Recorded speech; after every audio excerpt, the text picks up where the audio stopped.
주영진의 뉴스브리핑, 오늘 문재인 대통령이 수석 보좌관 회의에서 한 발언 소식부터 전해드리겠습니다. 올해 하반기부터 공공기관에서 신입 직원을 뽑을 때면은 출신 학교 이런 거 묻지 말라. 블라인드 채용 제도를 전면적으로 실시하라고 지시를 했습니다.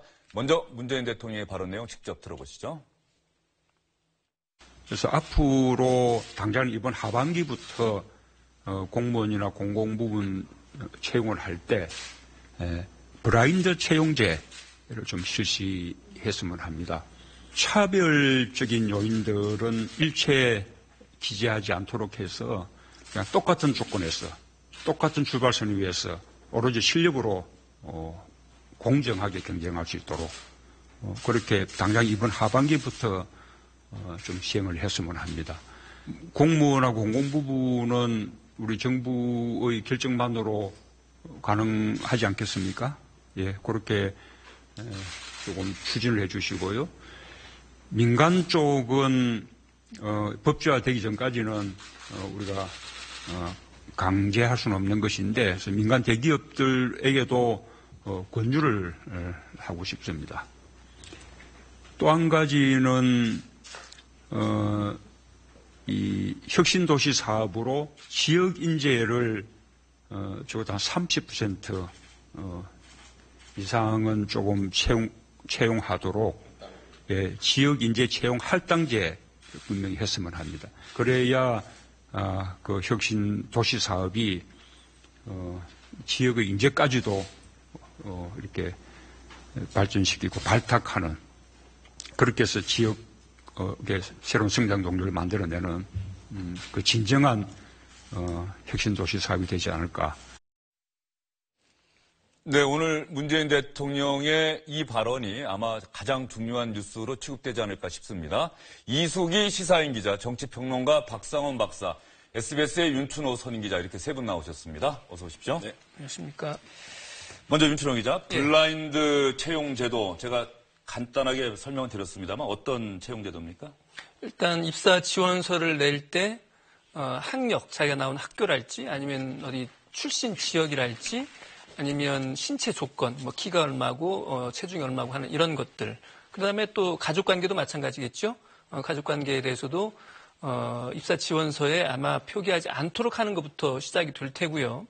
그다음에 또 한 가지는 이제 면접 단계에서도 그런 것들을 참고하지 않도록, 아예 제출하지 않도록 하는 거겠죠. 블라인드 면접의 원래 취지라고 한다 그러면 그런 것을 의미하는 것으로 일단 이해가 됩니다. 블라인드 채용 제도가 지금 민간 기업에서도 많이 하고 있지 않습니까? 그렇습니다. 일부 기업들은 하고 있죠. 하고 있고 특히 이제 이걸 지원 단계에서부터 블라인드 일체 적지 않는 방법도 있을 테고요. 아니면 일단 지원서 단계에서는 그걸 적시를 하더라도 면접이랄지 이런 걸 할 때는 사전에 그 선입견을 갖지 않도록 그런 것들을 보지 않고 심사를 하도록 하는 그런 방식도 이미 적용을 하고 있는 기업들이 있죠. 역설적으로 문재인 대통령이 이렇게 지시를 했다고 하는 것은 공공기관에서는 지금까지 이런 블라인드 채용 제도를 실시하지 않았다. 또 이렇게 볼 수도 있는 거겠네요. 그러니까 이제 핵심은 차별 반대라는 전통적인 노무현 문재인 대통령 그 두 정부의 어떤 그 철학과 연동돼 있다라고 좀 봐야 될 것 같고, 블라인드해서 신입사원을 뽑자, 그다음에 학력, 지역, 학연 지연 문제를 배제해야 된다는 데 대해서 반대할 사람이 누가 있겠습니까? 그건 원론적으로 찬성인데, 다만 이제 제가 하고 싶은 것은 민간기업 얘기까지 하셨는데, 민간기업도 어쨌든 새로운 인재를 채용할 때는 자기들이 회사가 망하지 않으려면 최대한 어떤 뛰어난 인재를 뽑아야 되는 거 아니겠습니까? 근데 그 업종마다 특수성이 있을 수 있지 않겠습니까? 그렇기 때문에 총론적으로 대통령 말씀은 일자리 창출이라든지 블라인드로 해서 신입사원을 뽑자는 말씀 이 틀렸다는 얘기는 아니고, 이게 이제 민간 부분까지 약간의 어떤 그 하나의 기준으로 이렇게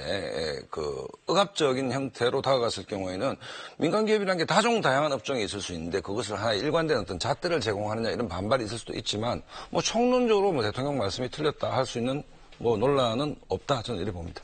이수희 기자, 네. 문재인 대통령이 대선 기간에 이거 공약으로 내세웠던 기억도 나요. 예, 예. 공공부문 블라인드 채용 의무제. 예. 워낙 그 차별과 반칙을 금지하겠다라는 게 그 문재인 대통령 후보 시절의 그 공약이었기 때문에 그 부분을 지금 실천하고 있는 거고요. 그리고 이게 사실은 법적으로 뭔가 개정이 필요하거나 이런 문제면은 이제 국회에서 논의를 해야 되는데 그런 사안이 아니거든요.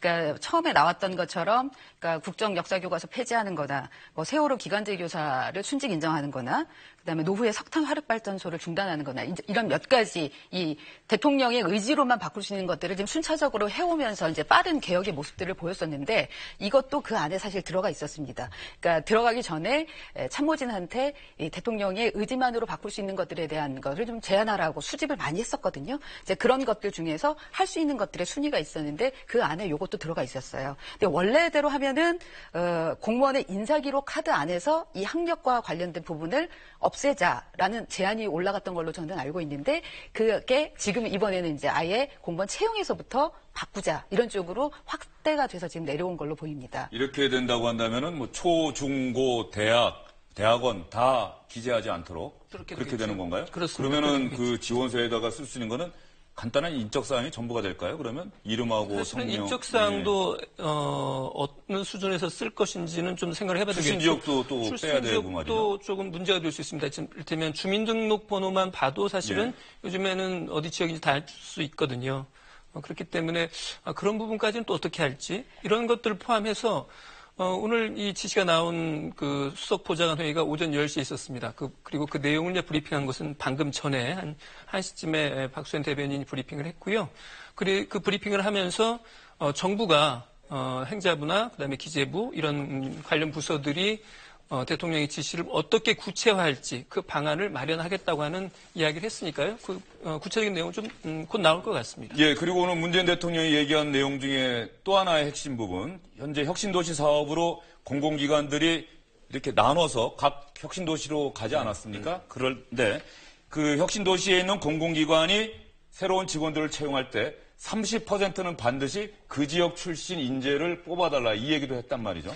그러니까 이제 그 분권과 균형 발전은 참여정부부터 내려오는 지금 현 정부의 정신이기도 합니다. 그렇기 때문에 공기업들이 많이 지방으로 갔지 않습니까? 지방으로 갔는데 실제로 지금 지방대학 출신들의 학생들이 취업나는 수도권보다 훨씬 심각합니다. 그래서 그 당시에 어떤 얘기가 있었는가 하면 공기업을 이전하는 것보다 수도권에 있는 대학을 지방으로 이전시키는 것이 훨씬 더 그 지역경제 창출에 그 긍정적이다라는 얘기도 있었고 또 한국처럼 이렇게 서울에 대학이 이렇게 밀집해 있는 나라도 별로 없지 않습니까? 그다음에 학생들이 공부하는데 굳이 물가 비싼 서울에서 주거난도 있고 해야 될 필요가 있냐 뭐 여러 가지가 있는데 어쨌든 그 지방대학 청년들의 취업 문제는 굉장히 심각한 상황이기 때문에 혁신기업들 지역으로 내려간 기업에서도 어떤 그 공공채용을 할 때 30%를 지역의 쿼트를 배당하는 게 어떻겠냐의 문제인데 실제로 지금 지방자치제 민선 이후에 대형 공사가 있을 때는 그 지역업체가 반드시 참여하게끔 이런 이제 법규들도 있는 것이거든요. 그렇기 때문에 대통령의 이 문제의식도 단순히 공공기관이 지방으로 이전하는 데 그치는 것이 아니라 그 지역에 있는 청년들을 적극적으로 좀 고용하는 쪽으로 방향을 잡는 것은 제가 생각할 때는 뭐 일자리라는 핵심 의제 속에서 좀 바람직한 방향이 아닌가 뭐 이런 생각이 듭니다. 그러니까 기관별로 조사를 해봤더니 10% 아래인 그런 공공기관들도 있고 그리고 또 뭐 지금도 30% 이상을 하는 기관들도 있고 그래서 좀 편차가 되게 심했다고 그래요. 근데 이제 박사님 말씀하신 대로 이 부분이 전체적으로 그 균형 있게 갈 수 있도록 그러니까 이제 뭐 30%라는 지금 기준을 얘기를 했지만 어쨌든 최대한 좀 많이 하라는 지금 의지가 담겨 있는 것 같고요. 그리고 그동안에도 보면은 이 지역화를 그러니까 지역 균형 발전을 하겠다고 하면서 공공기관들이 내려갔는데 제일 문제가 본인만 내려가고 가족들은 안 내려가고 가장 큰 문제가 교육이다. 그다음번에 직장을 잡는 문제다. 이런 얘기들이 많았지 않습니까? 그 부분들을 차근차근 해결해 나가는 단초로서 이런 부분이 좀 작동을 했으면 좋겠다라는 얘기들이 있는 건데요.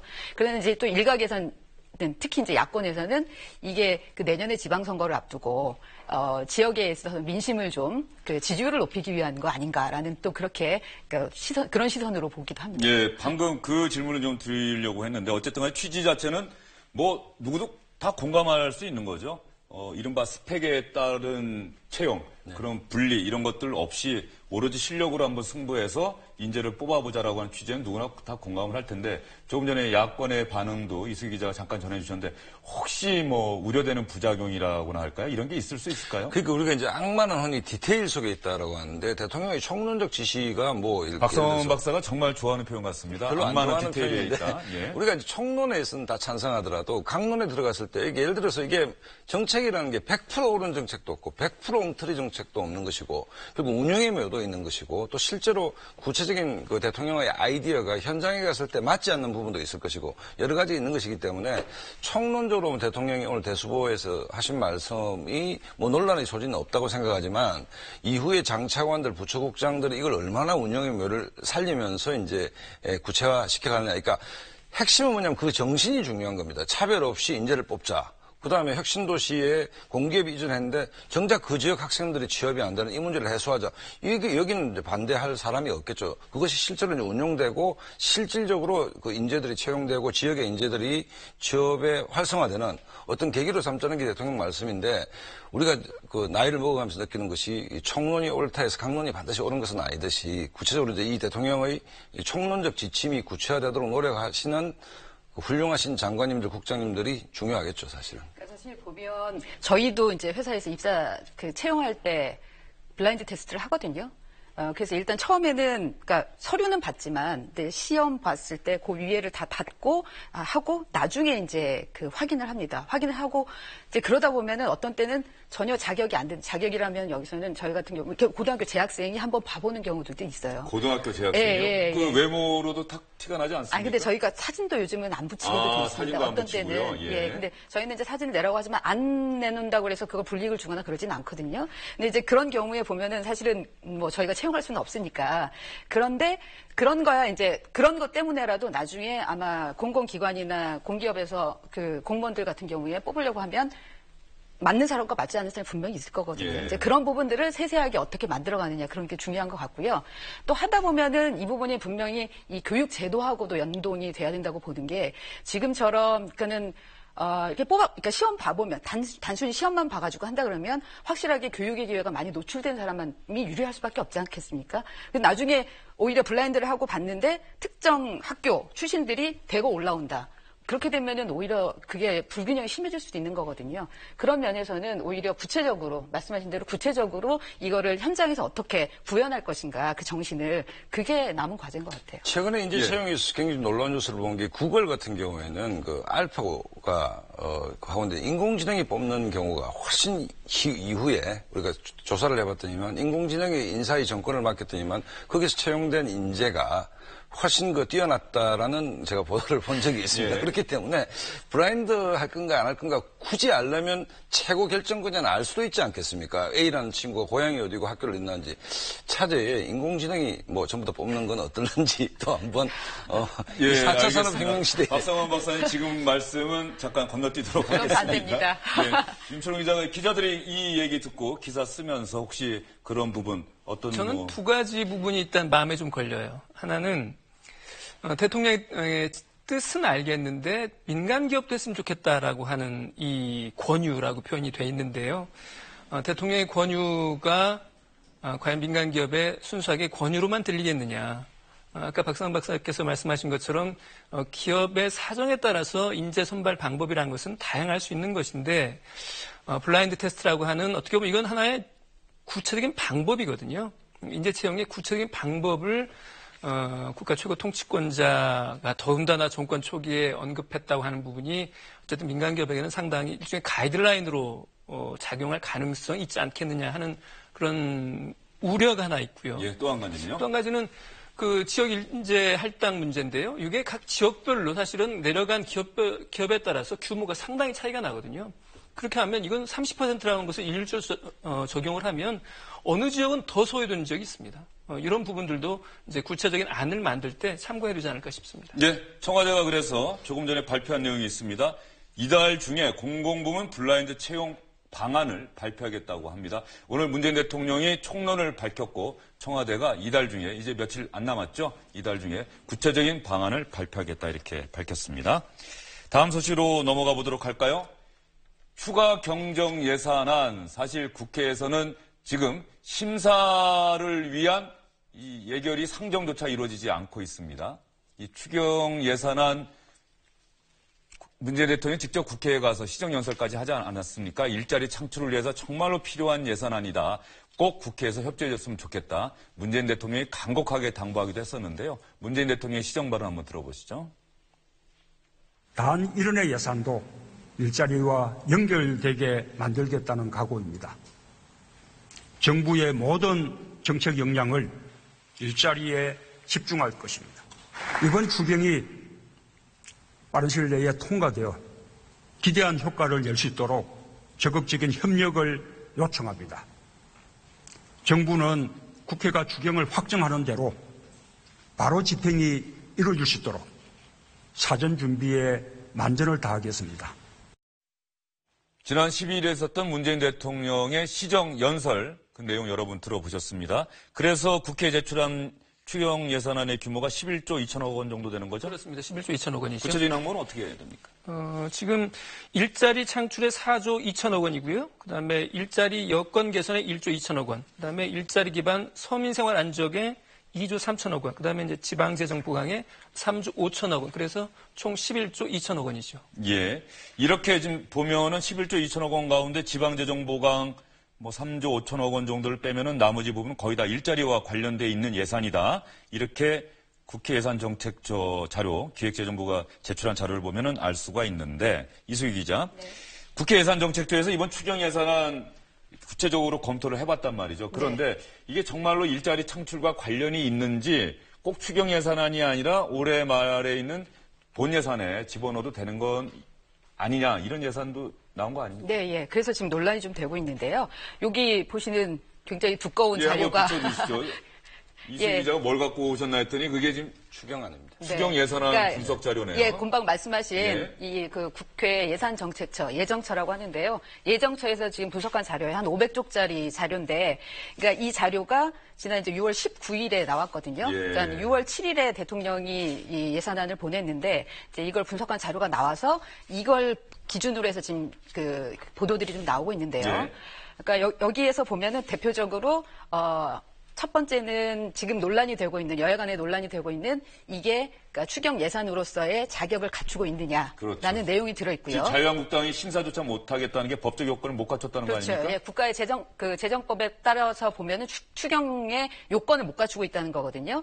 그러니까는 뭐 긴급의 재난 구호를 한달지 아니면은 뭐 정말 대량 실업이나 긴축 저기가 필요할 때 경제적인 그 지원이 필요할 때 이런 때 해야 되는데 그거에 맞지 않는다라고 지금 얘기를 하고 있었는데 여기와 관련된 내용이 들어있다 해갖고 지금 논란이 되고 있는 거고요. 근데 그 부분에 대해서는 결론을 내놓기는 이게 청년 실업이라는 부분이 굉장히 심각하기 때문에 그렇죠. 청년 실업이 지금 뭐 작년에 10%까지 되고 있기 때문에 그 부분을 보면은 추경 예산을 투입해야 될 이유는 있다라고 얘기를 하고 있습니다. 그러나 이 부분이 전체 부분에서 차지하는 비중이 얼마나 크냐에 대해서는 이론이 있을 수 있기 때문에 이거는 심의 과정에서 논의가 필요하다. 이렇게 지금 빠져나가 있는 상황이고요. 그러면서 그 구체적인 항목들을 얘기했는데 아까 저기 나왔던 데에 보면 일자리 창출이라고 구체적인 그 목표가 나와 있는 부분은 괜찮은데 일자리 기반 서민 생활 안정 뭐 여기에 들어있는 부분들이 제일 좀 문제가 되고 있습니다. 일자리 기반 서민 안정 2조 3천억 원. 예.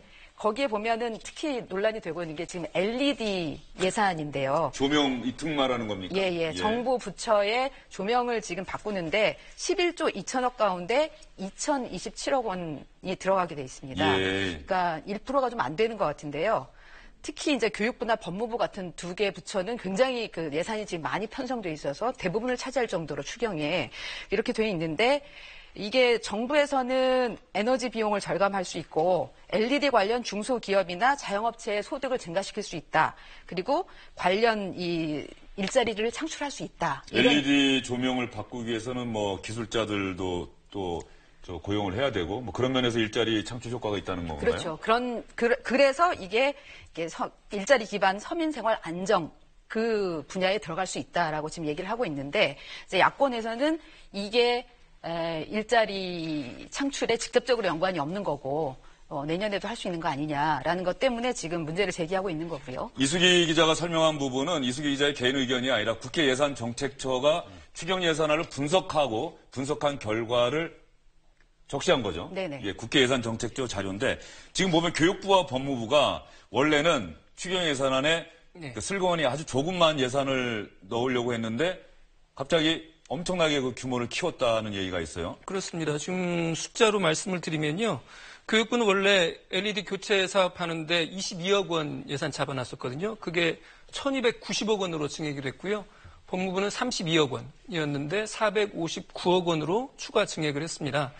이제 교육부 같은 경우는 이제 학교를 바꾸는 거니까 더 많은 것 같고요. 법무부 같은 경우는 수용시설, 이를테면 교도소나 뭐 이런 것, 그런 곳에 이제 시설을 바꾸는 것인데, 지금 에너지 이용 합리화법이라고 하는 법이 있어요. 예. 이 법은 뭐냐면, LED를 교체라는 거거든요. 그런데 그걸 올해 안에 80%를 하도록 돼 있는데, 거기에 다들 못 미치는 거예요. 못 미치는 거니까 이 추경 예산안에다가 슬그머니 집어넣은 거죠. 예. 이제 그러면서, LED로 이것도 좀 고쳐서 에너지 효율을 높이고, 또 거기서 일부 일자리 창출 효과도 좀 노리겠다. 그런데 이름을 그렇게 붙인 거죠. 일자리 LED가 되는 거예요. 그런 측면에서 본다고 한다면은 이번 추경 예산안보다는 올해 말에 정기 국회에서 제출된 내년도 본 예산안에 포함시키면 어떻겠느냐는 이 국회 예산 정책처의 분석 결과는 정부 입장에서는 좀 부담스러울 수 있겠어요. 그러니까 이제 대통령과 청와대가 이제 깊이 주목해야 될 대목이 바로 이 LED 문제인데 제가 한 20년 전 문민정부 때 이제 국회 예결위에 있은 적이 있습니다. 그때 이제 그 문민정부의 슬로건이 세계화였습니다. 그렇죠. 세계화였는데 모든 그 예산 앞에 세계화를 붙여서 이제 예산 신청이 날라옵니다. 심지어 뭐 한 지방자치단체에서 그 인프라 시설 하는데도 세계화다.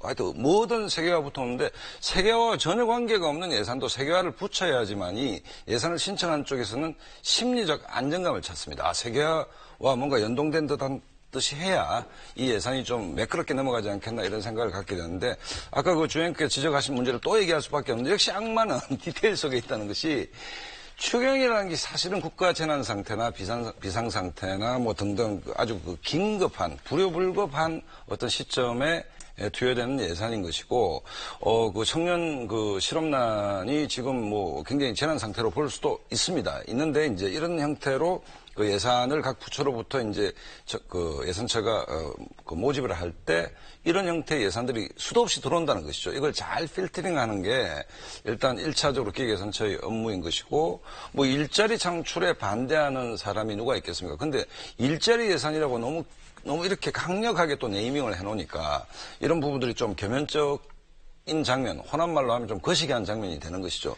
근데 이렇게 될 경우에는 자꾸 이제 신뢰감이 없어지고 메인 아젠다에 대한 흠집이 나기 시작합니다. 일자리 창출 자체가 굉장히 대통령은 진정성을 가지면서 대선 핵심 공약인데 자꾸 이렇게 작은 데서 상처가 나기 시작하면 그 일자리 창출과 관련된 문재인 정부의 모든 노력이 자꾸 이렇게 우리가 의심의 눈을 갖고 볼 수밖에 없지 않겠습니까? 그렇기 때문에 이런 11조 정도의 추경이라 하더라도 좀 더 신중하고 좀 진지하게 좀 쳐다볼 필요가 있다고 저는 생각합니다. 사실 예전에도, 그러니까는 뭐 예년에도 보면은 이 추경을 할 때는 반드시 그 추경의 목적에 맞는 것만 들어간 게 아니라 다른 부분들, 원래 본 예산을 짤 때 빠졌거나, 또 바로 또 추가해서 해야 될 거거나 이런 것들이 들어가기는 해요. 본 예산안에서 빠진 거를 다 알면서 여야 의원들이 그거는 추경 예산안 할 때 그렇죠. 우리가 하기로 합시다라고 이면 합의 같은 것도 있었고요. 예, 그리고 그렇죠. 예. 그래서 사실 추경 안에는 그렇게 들어가는데 이제 말씀하신 대로 이번에 워낙 일자리 추경안이라고 명명을 한 데다가 대통령이 단 1원도 이제 일자리 아닌 곳에는 안 쓰겠다 이렇게 얘기를 했기 때문에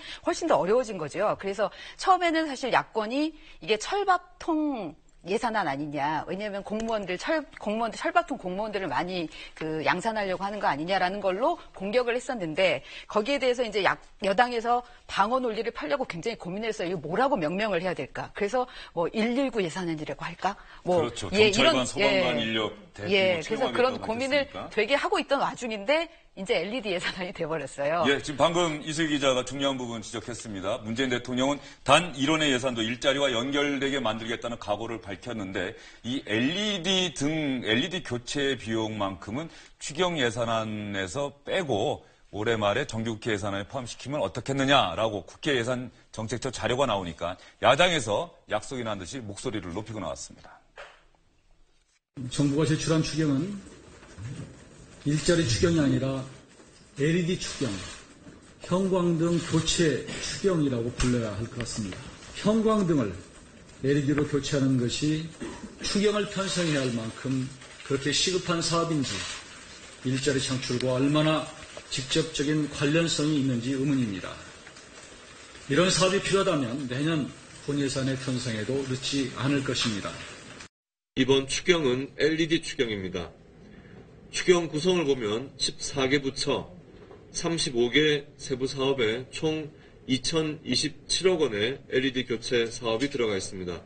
어떻게 이런 엉터리 추경안이 만들어질 수 있는지, 또 이렇게 LED 교체 사업이 일자리 사업으로 둔갑할 수 있는 것인지 상세한 설명을 요구합니다.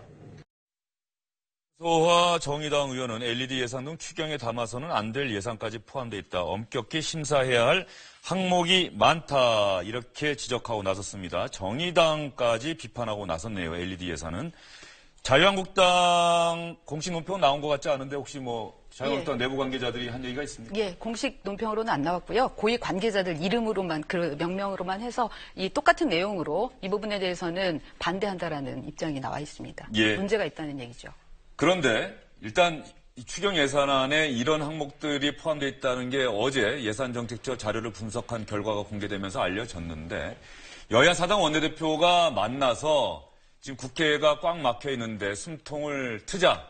그래서 합의문 작성까지 해서 갔는데 최종 합의를 보는 데는 실패했습니다. 그러다 보니까 추경 예산안 이 심사 자체가 첫걸음도 떼지 못하고 있는 상황인데요. 이 추경 예산안이 최종 합의문을 작성하는데 걸림돌이 됐다고 합니다. 오늘 여야 사당 원내대표들 회담 각각 어떤 표정들 지었는지 저희가 영상으로 준비해봤습니다.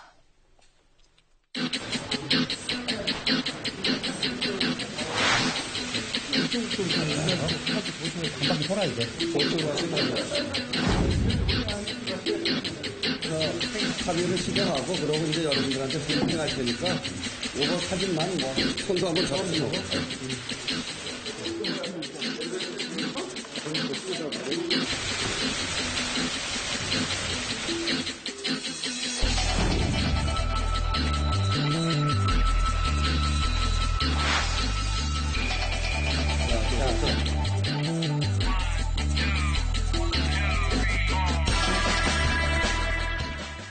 근데 결과적으로 추경 예산안을 계속해서 논의한다. 이 문구를 넣느냐 마느냐 때문에 결렬됐다면서요? 그렇습니다. 아까 화면에는 그 정우택 원내대표 표정이 좀 어두웠다, 이렇게 근엄했다 이렇게 표현이 돼 있었지만 사실은 오전까지만 해도 합의가 되는 걸로 합의는. 근데 지금 화면 보면 우원식 원내대표, 민주당 원내대표 표정이 밝아요. 네, 굉장히 표정이 밝죠. 예. 어제 밤에 이야기가 어느 정도 다 됐던 그런 분위기였는데 역시 추경안이 발목을 잡았어요. 추경안에 관해서는 자유한국당이 아주 완강한 것 같아요. 그리고 이 부분 관련해서는 자기들이 좀 더 버텨도 된다고 생각하는 것이 지금 자유한국당 분위기가 아닌가 싶은데 다만 오늘 합의가 되진 않긴 했지만은 그렇다고 해서 국회 운영 절차가 모두 깨진 건 아니에요. 지금 장관 후보자 청문회 일정 같은 것들은 속속 좀 나오고 있고요. 그리고 7월 임시국회 개회 포함해서 이런 부분들에 대해서는 여야 간에 어느 정도 이야기가 되어가는 그런 분위기라고 해도 될 것 같습니다. 조금 숨통이 트이게 된 계기는 조국 청와대 민정수석 7월 임시국회에서 운영이 열어서 업무보고 때 부르면 되지 않겠느냐. 여당도 거기에는 내부적으로 합의를 해줘서. 그렇습니다. 아마 원내대표끼리는 자 그럼 7월에 부르기로 합시다 하고 다만 표현을 문안으로 할지 아니면 구두 약속을 할지 이런 부분 두고 약간 좀 밀고 당기기가 있는 것 같아요. 근데 청와대가 관련된 부분이니까 아마 우원식 원내대표로서는 문안으로 한다 할지 구두로라도 이렇게 약속을 대외적으로 해주기는 어려워서 그 부분도 약간 좀 문제가 되긴 하는 것 같은데 큰 문제는 아닌 것 같습니다. 그러면요, 이승기 기자 잠시만요. 먼저 이 추경 예산안 심사 이 부분을 최종 합의문에 어떻게 넣을 것이냐 말 것이냐 때문에 결렬됐다고 하는데 아마도 자유한국당은 절대 넣어서는 안 되겠다라고 주장을 했겠죠.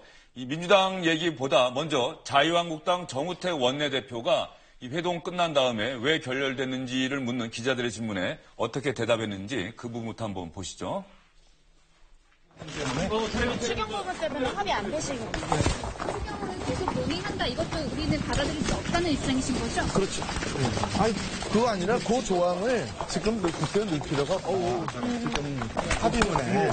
그러니까 그것이 안 되면 안 된다고 또 얘기를 하니까 전국적으로 받을 수가 없어요. 또, 합의문에 넣는 것에 대해서는 여당이 반대를 했고, 근데 구두라도 합의를 보자 하는데도 그게 지금 충분히 논의가 안 됐습니다. 언제 만나겠다 얘기도 안 나오고. 네.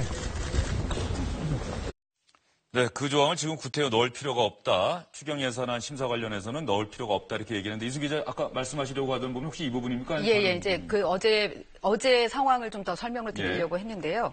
지금 어쨌든 국회가 갖고 있는 그 세 가지 문제가 인사청문회 부분하고 정부 조직법을 개편하는 문제하고 그다음에 이제 추경 문제하고 이렇게 세 가지가 있는데 그렇죠. 어제 바른당하고 그 국민의당에서는 인사청문회는 일단 시작하겠다. 왜냐하면 뭐 청문을 하는 거는 국회에 그 본연의 의무니까라고 했고 그리고 정부조직법 개편안 처리하는 문제에 있어서도 이거는 자유한국당까지도 사실은 별 문제를 삼고 있지 않습니다.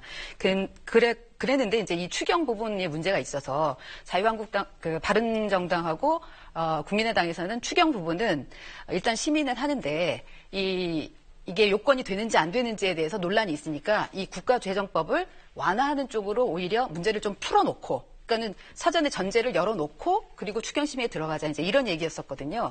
그래서 이런 부분들이 그러면 오늘 원내대표단이 모이면은 그 안에서 조율이 되지 않겠는가라고 생각을 했었는데 지금 오히려 원점으로 돌아가 버린 거죠. 아까 말씀하신 대로 이 두 가지 문제가 부딪혔는데 자유한국당에서는 이 추경심의를 계속 그러니까 추경에 대해서 논의한다라는 부분을 넣지 말자고 얘기를 한 거고요. 그리고 이 민주당에서는 그 청와대 조국 수석을 부른다라는 거를 명시하진 않겠다. 이렇게 해서 그 두 가지가 부딪혀서 이번에 불발이 되고 말았습니다. 그런 면에서 보면 정치가 아까 얘기하신 거 또 얘기합니다. 악마는 디테일에 있다고. 정치가 사실은 쉬워 보이는데 국민들 입장에서는 국민들 생각하고 여야가 양보할 거 양보하고 합의하면 되지 않느냐라고 하는데 그런 작은 부분들 갖고 지금 싸운단 말이에요. 그러니까 여기서 또 주목해야 될 부분이 구도 합의냐 서면 합의냐 이거 굉장히 중요한 측면이에요. 최근 정치가 여의도의 정치가 사라졌다는 것이 각 당 원내대표들이 미디어에 출연해서 상대당을 비난하는 것은 정치를 포기하는 것이거든요. 원내대표는 협상의 최전선에 있는 겁니다. 그럼 구도 합의를 조국 수석이 운영에 나오든 아니면 그 예산 문제든 구도 합의를 쌍방이 못 믿겠다 하면 신뢰가 없는 것 아닙니까? 정치에서 부동산 거래를 하는 것도 아니고 반드시 사인하고 뭐 기명을 해야지만 믿을 수 있다라면 그건 정치가 아니죠. 그만큼 지금 여든 야든 정치란 공간에서 정치적으로 풀어야 될 문제에 대해서 스스로가 정치력이 없다는 것을 응변적으로 표현하고 있는 것입니다. 그러니까 상대당 원내대표의 약속을 서면이 아니면 못 믿겠다. 하는 것은 그야말로 여의도에 정치가 없구나를 반증하는 것이고 그런 측면에서 좀 더 규칙 사유가 있는 것이 집권당의 원내대표다. 왜냐하면 지금 정우택 원내대표가 뭐 잘했다는 것이 아니라 우원식 원내대표는 미디어 출연을 좀 자제를 해야 된다. 출연을 하더라도 상대에 대한 듣기 좋은 얘기를 계속하면서 기분을 상하게 하지 말아야 되는 것이지 협상이 결렬됐다 해서 기자들 마이크를 대고 상대 저 사람 정말 이번 협상에서 나쁘게 했습니다라고 얘기를 하면 다음 협상이 힘들어지지 않겠습니까? 그런 측면에서 좀 정치를 복원하는 것이 중요한데 그 측면에서 여당의 원내대표의 역할은 굉장히 중요합니다. 그러니까 다음 협상에는 말로 하더라도 믿게끔 상대를 설득해야 되는 것이지 모든 협상을 서면으로 사인하지 않으면 안 되겠다라고 얘기하고 야당이 그걸 못 믿겠다라고 하면 피해보는 쪽은 집권당 아니겠습니까? 문제를 풀어야 되는데 그렇기 때문에 어쨌든 여든 야든 정치를 복원하는 것이 중요하고 이 정치 복원의 소명의 그 대부분은 원내대표단에 있는 것이거든요. 그렇기 때문에 아무리 개인 정치가 중요하더라도 원내대표단이 대변인도 있고 뭐 여러 가지 창구들이 있는데 언론 마이크 카메라 SBS 카메라 앞에 서서 상대당을 비난하는 것은 정치를 포기하는 일이다. 한번 우원식 원내대표가 귀담아 들을 만한 말씀인 것 같기도 한데 또 역으로 보면 그러면 자유한국당 정우택 원내대표는 편하게 또 방송 출연해서 비판해도 되는 아니, 잘못된 건 것이죠. 아니죠. 원내대표 그러면 안 네. 되는데 제 말은 국정에 야당은 문제를 제기하는 집단이고 그렇게 국회의원 생활도 야당이 편하다는 거 아닙니까? 그다음에 이제 여당한 지 얼마 안 됐지만 여당이 결국 문제를 풀어야 되는 거 아닙니까? 그렇기 때문에 여당 원내대표의 정치적 비중이 훨씬 큰 것이고 숙제도 많다는 것이죠. 그렇기 때문에 상대에 대해서 어르고 달래고 어쨌든 줄 건 주고 받을 건 받는 게 정치인데 기분이 이상하게 했어야 그 뭐 정치인 아니고 일반인도 누군가와 협상을 해야 되는데 내가 저 사람에 대한 신뢰감이 전혀 없는 상태에서 어떤 협상이 되겠습니까? 그렇기 때문에 정치라는 게 아까 말씀드렸듯이 복덕방에서 부동산 거래하는 것도 아니고 믿음과 믿음을 가지고 타협을 해내는 것이 정치이기 때문에 어쨌든 뭐 이 문제를 서면이냐 뭐 구도합의냐 구도합의는 못 믿겠다. 이 구도합의를 못 믿을 정도면 두 분 다 아니면 각 당 원내대표가 그만둬야 되는 것이죠. 그만큼 그러니까 밤에 우리가 왜 기자분들 다 정치부 취재를 했겠지만 밤에 쓴 소주를 나누면서 인간적으로 소통하는 것이 이런 측면에서 정치에서 굉장히 중요한 대목이다. 이 말씀을 좀 강조하고 싶습니다. 박상원 박사가 우원식 민주당 원내대표 이야기 하셨습니다. 그래서 우원식 민주당 원내대표가 오늘 회담 끝나고 이 회담 끝나고 기자들 취재에 응하는 거는 그럼 방송에 출연하는 건 아니니까. 그건 기자들 질문에 대답하는 거니까요. 어떤 얘기했는지 여러분께 들려드리려고 했는데 가만히 봤더니 우원식 민주당 원내대표 눈시울까지 붉혔습니다. 협의문의 추가 경정 예산안은 계속 논의한다. 이렇게 문구를 정리했습니다. 그런데 이것에 대해서 자유한국당이 논의도 하지 못한다. 아예 문구를 떼자. 이렇게 이야기하는 겁니다. 정부가 가장 중요하게 하고 싶은 것을 국회가 심사를 못 들어가도 국회가 논의도 못한다는 게 말이 됩니까? 저는 이거는 자유한국당이 정권 교체를 인정하지 않는 겁니다. 이건 대선 불복입니다. 박근혜 정권 때 자기들은 추경 다 했잖아요. 국민의당에도 섭섭합니다. 그런 논의가 있으면 옆에서 좀 도와주셔야죠. 추경 논의 그걸 왜 못하냐. 이렇게 좀 도와주셔야죠. 제가 정말 한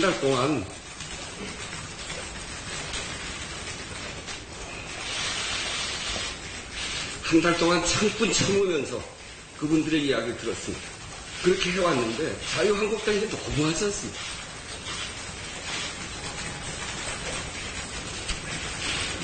더 질문 없으면 마치겠습니다. 예, 마치겠습니다.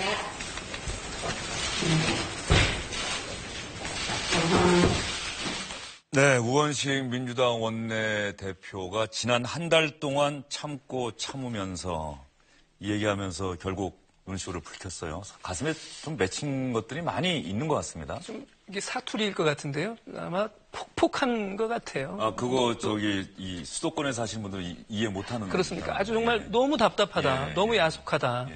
어쩌면 저렇게 내 말을 이해해 주지 못하느냐. 정말 을 중에 을이 나다라고 이제 이런 이야기를 토로를 했는데, 이해가 되는 면은 있지만, 그렇다고 해서 지금 뭐 크게 보면 대화의 와중 아니겠습니까? 대화의 과정일 텐데, 그 과정에서 아무리 좀 속이 상하고 그렇더라도, 카메라가 돌아가고 있는 와중에서 여당 중진 의원이 저렇게 좀 눈물을 보이니까, 글쎄요. 저는 마음은 이해가 되지만, 굳이 안 보아도 좋을 모습이 아닌가 하는 생각이 좀 드네요. 네, 여야 원내 지도부가 협상이 결렬된 다음에 기자들 질문에 대답하는 거는 당연히 늘 하던 일인데 저도 원내대표가 눈물을 보이는 것은 처음 보는 것 같아요. 예, 저도 처음 보는 것 같습니다. 굉장히 오래 정치부 기자를 하긴 예. 했는데. 근데 이제 그 우원식 원내대표를 위한 변명을 한번 해보자면 사실 깝깝하기도 할 거예요. 왜냐하면 지금 운영위원장 자리도 사실 당연히 해야 될 거라고 생각하는데 그 자리도 못하고 있죠. 그리고 협상이라는 게 사실 주고받는 게 있어야 되는데 예전과 달리 요즘은 주고받을 수 있는 게 없습니다. 저 아젠다 말고는 예전에는 특수활동비도 좀 나눠 갖기도 하고 그리고 그 자리도 좀 제한을 하기도 하고 그리고 안 좋게 하면은 비리 같은 거를 갖고 있으면서 그걸로 협상 카드로 쓰기도 하고 이런 식으로 했던 게 여권의 중진들의 자리였었는데 지금은 그걸 쓰라는 건 아니지만 지금은 그거 자체가 아예 없는 상황이기 때문에 그야말로 그냥 협상 테이블에서 얘기를 해야 되는 상황인데 지난번에 왜 꼬량주 정우택 원내대표랑 두 사람이 2시간 동안 뭐 2병을 먹으면서 설득도 하고 그랬대는데 그 다음 날도 아무것도 해결된 게 없었거든요. 그러니까 이제 술도 마셔보고 얘기도 해보고 그러는데 아무것도 안 되니까 진전이 안 되니까 저렇게 얘기를 할 수밖에 없는 그런 상황이죠. 어제 제가 아침 라디오 진행하면서 우원식 원내대표와 전화통화로 이런 얘기 저런 얘기 한번 물어봤는데 왜 그러면 진짜 국회 운영위원장직을 포함해서 상임위원장 자리를 대선 끝나고 의석도 바뀌고 국회 분포가 바뀌었으니까 좀 바꾸자는 협상을 왜 진작 안 했느냐, 왜 이제 와서 그 얘기를 했느냐 그랬더니 우원식 원내대표가 바로 대답을 하는 거예요. 몇 번이고 했죠. 근데 정우택 원내대표가 들은 척도 안 합니다라고 대답을 했어요. 그러니까 그런 상황. 상대가 있는 협상을 해야 되는데 나의 가장 큰 주된 파트너인 정우택 자유한국당 원내대표가 협상을 하려고 하는 자세를 안 보이고 있다라고 얘기를 했어요. 물론 아까 박상원 박사도 비판적으로 말씀하셨는데. 아니 우원식 원내대표를 비판한 게 아니고 그만큼 이제 집권당의 원내대표가 우원식 대표의 눈물이 전 충분히 이해됩니다. 왜냐하면 청와대의 입장도 있죠. 그다음에 어쨌든 협상의 최전선에서 있는 분이 우원식 대표 아닙니까? 그렇기 때문에 사실은 안팎으로 곱사당이 되기 십상입니다. 집권당 대표가. 야당 원내대표는 편하죠. 뭐 반대하고. 그러니까 언론에 될 주체는 집권당 원내대표인 것이고 이제 달램의 대상이 되는 것이 이제 야당 원내대표인 것인데 그래서 뭐 우원식 원내대표의 정치력이 없음을 비난하는 것이 아니고 집권당 원내대표의 그 처지가 저렇다는 것이고 제가 뭐 정치인 원내대표란 그 뭐 선배 정치인한테 들은 얘기는 뭔가 하면 야당 원내대표를 만났을 때는 간하고 쓸개를 의원회관 사무실에 서랍에 넣어두고 가서 야당 원내대표를 만나서 소주도 먹고 얘기도 듣고 핍박도 당하고 다시 돌아와서 간슬개를 장착한다 이런 말씀을 하신 적이 있는데 그만큼 그 우원식 원내대표가 그 지금 하고 있는 일, 그 자리가 눈물을 흘릴 수밖에 없을 만큼 고난의 자리인 것이죠. 그게 집권당 원내대표의 자리인데 그렇지만 어떻게 하겠습니까? 이 문제를 절박하게 풀어야 될 또 주체는 우원식 원내대표 아니겠습니까? 그렇기 때문에 아마 굉장히 지금 현재 현 정국에서 가장 스트레스를 많이 받는 분이 우원식 원내대표임에는 분명 하나 원내대표의 숙명 아니겠습니까? 결국은 이제 국민을 보고 가야 되는 것 같은데요. 뭐 정치권이든 대통령이든. 근데 이제 이번 추경 같은 경우는 사실 이런 LED 예산처럼 그러니까 지금 당장 필요하지 않은 예산들도 들어가 있으면 문제가 됐지만 얘기했던 대로 일자리 창출을 위해서 필요한 것들도 있고 그리고 당장 뭐 하반기에 그래서 소방관이며 뭐 그 그러니까 복지사들이랄지, 경찰관이랄지 이렇게 채용을 해야 되는 문제들이 있다고 한다면 이 부분은 오히려 그 국회의원들이 심의를 하면서 이걸 걸러내는 그런 역할을 하는 게 오히려 지금 필요한 거 아닌가. 심사하면서 만약에 요건에 해당되지 않는 부분은 걸러내고 그렇죠. 정말 일자리 창출을 위한 그 부분이 필요하다면은 그 부분은 한번 협력하는 자세도 필요한데 일단은 심사조차 합의문에 넣지 못하겠다는 게 야당의 논의죠. 심사도 아니고 논의라고 하는 표현조차도 불가하다고 하니까. 예결위 상정조차 안 된 거 아닙니까? 그렇습니다. 그러면 앞으로 어떻게 되는 겁니까? 인사청문회는 정상적으로 운영된다라고 얘기하셨고. 그렇습니다. 이제는 이제 6월 27일밖에 안 남았어요. 본회의 열리는 날은. 그렇죠. 그러니까 그러면 이제 닷새 남았는데 닷새 동안 아무리 지금 당장 합의를 해서 가더라도 6월 임시국회에서 이게 되기는 이제 불가능한 거예요. 그렇다고 그러면 7월 임시국회가 열리면 아마 7월 임시국회에서 이 문제를 논의해서 7월 정도에는 어느 정도 해결의 가닥이 잡히지 않을까 이렇게 예상을 할 수 있을 것 같습니다. 지금 물론 한국당의 입장이 대단히 완강하기 때문에 이게 과연 되겠느냐라고 하는 전망도 있지만 지금까지 추경이 안 된 적은 없어요. 안 된 적은 없기 때문에 이것은 좀 시간이 걸리고 그다음에 어느 정도 조정은 있겠지만 다음 달 정도에는 해결의 가닥이 잡히지 않겠느냐 이렇게 예상을 안 된 적은 없지만 시일이 좀 많이 걸린 적은 꽤 있죠. 그렇습니다. 그런데 항상 추경 예산안 편성해서 국회에 제출하면서 모든 정부는 그렇게 얘기하지 않았습니까?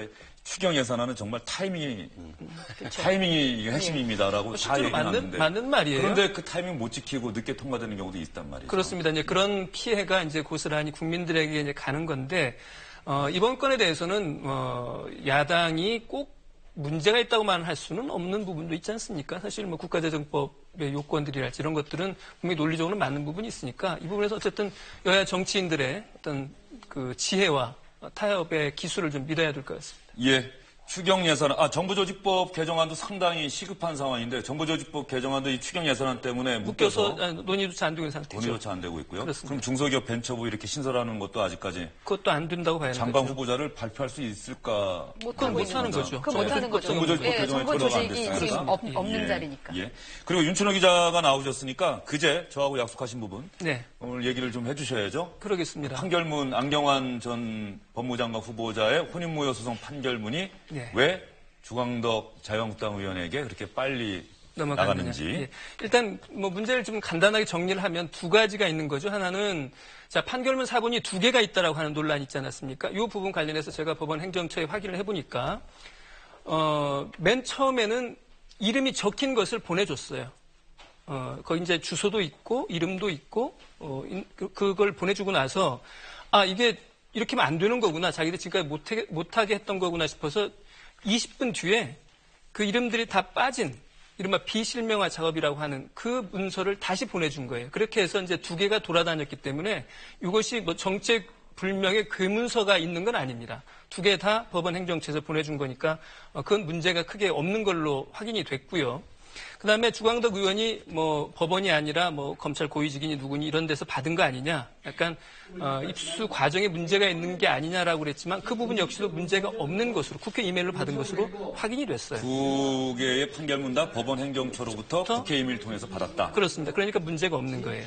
자, 그러면 또 한 가지 문제는 뭐냐면 요청한 지 어떻게 8분 만에 자료를 받을 수 있느냐라고 하는 거거든요. 근데 그건 오늘 오전에 있었던 국회 법사위에서도 계속 이제 이야기가 오갔는데 이 부분도 결론부터 말씀을 드리면 큰 문제 없는 겁니다. 왜냐하면 예전에도 국회 법사위원들이 요청했을 때 그것을 일찍 준 선례가 있어요. 8분보다 더 빨리 준 선례가 많지는 않지만 그런 선례가 있기 때문에 그 자체가 문제가 되는 것은 아니고요. 그다음에 또 한 가지는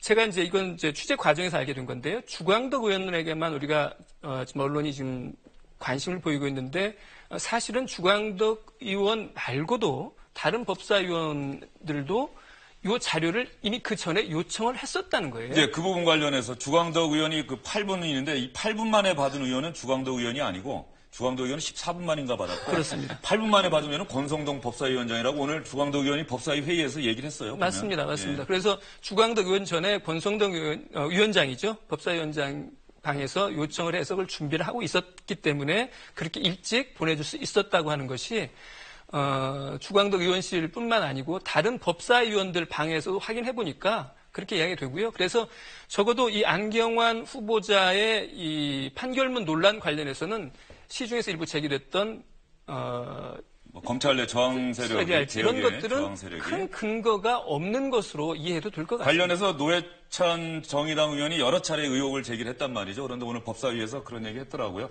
제가 주광덕 의원에게 의혹을 제기한 게 아니라 법원 행정처가 어떻게 그 내부 절차라는 게 있는데 요청한 판결문을 8분 만에 14분 만에 줄 수 있느냐. 법원 행정처 보고 해명하라고 얘기한 거다. 그거 관련해서는 이건 노회찬 의원에게도 문제가 있습니다. 왜냐하면 노회찬 의원은 처음부터 두 개를 가지고 있었고 두 개가 다 문제없다는 사실은 그 방에서는 알 수밖에 없는 거예요.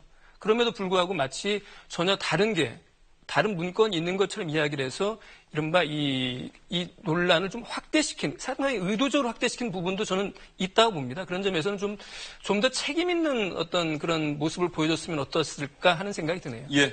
노회찬 의원의 입장에서는 그 판결문, 실명이 적시된 판결문이 이미 국회의원회관에 따로 돌아서 이게 어떻게 된 일인가 해갖고 그래서 관심을 갖고 지켜봤고 의혹을 제기했다 이렇게 얘기를 했으니까 윤철 기자가 지금 방금 말씀하신 그런 부분에 대해서도 노회찬 의원의 또 입장도 언제 한번 기회가 되면 저희가 한번 들어보도록 하겠습니다. 정치권 소식은 오늘 여기서 정리를 하겠습니다. 오늘 이수 기자 첫 출연이신데 네. 어떻습니까? 네, 즐겁습니다. 즐겁습니까? 네. 예, 앞으로도 꾸준히 출연하셔서 좋은 얘기 좀 부탁드리겠습니다. 오늘 수고하셨습니다. 고맙습니다.